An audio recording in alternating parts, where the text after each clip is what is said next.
Advisor. మొదటి రాజుల గ్రంథము 2వ అధ్యాయము మొదటి నుండి చదివితే అక్కడ ఒక తండ్రి ఉన్నాడు. అతని పేరు దావీదు. దావీదు గారు పెద్దోడైపోయాడు, మరణకాలం దగ్గరికి వచ్చిందంట.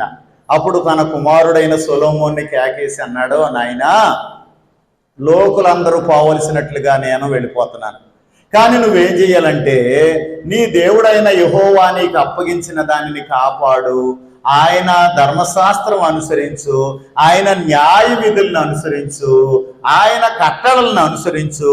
అలాగ నువ్వు చేస్తే నువ్వు ఎక్కడికి వెళ్ళినా ఏ పని పూనుకున్నా నువ్వు జయము పొందుతావు అని చెప్పాడు. ఏమిచ్చాడండి? సలహా ఇచ్చాడు. ఒక తండ్రి తన బిడ్డలకు ఏమిస్తాడు? నాయనా, ఇది మంచి మార్గం, ఇలాగ నువ్వు నడుచుకుంటే నువ్వు బాగుంటావు, నువ్వు ఎక్కడ తిరిగినా ఏ పని పూనుకున్నా జయం పొందుతావు. దేవుడి గురించి చెప్తున్నాడు దావీదు గారు.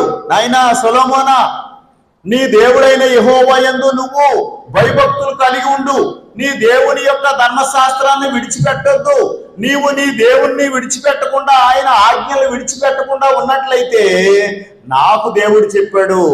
ఏమని చెప్పాడంటే, నీ బిడ్డలను సింహాసనం మీద కూర్చోబెడతాను. ఏంటండి? మీరు పొందిన ఆశీర్వాదము మీ బిడ్డలు కలిగి ఉండాలంటే మీ బిడ్డలకు మంచి సలహాలు ఇవ్వాలి.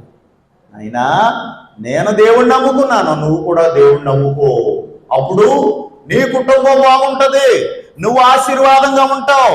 నీవు ఇదిగో దేవుడు నాకు వాగ్దానం చేశాడు, నీ బిడ్డలను సింహాసనం మీద కూర్చుండి పెడతానన్నాడు. ఇదిగో నన్ను దేవుడు ఆశీర్వదించాడు, నిన్ను కూడా ఉన్నతమైన స్థితిలో దేవుడు ఉంచాలంటే నువ్వు కూడా మోషేకు దేవుడిచ్చిన ఆజ్ఞలను అనుసరించు.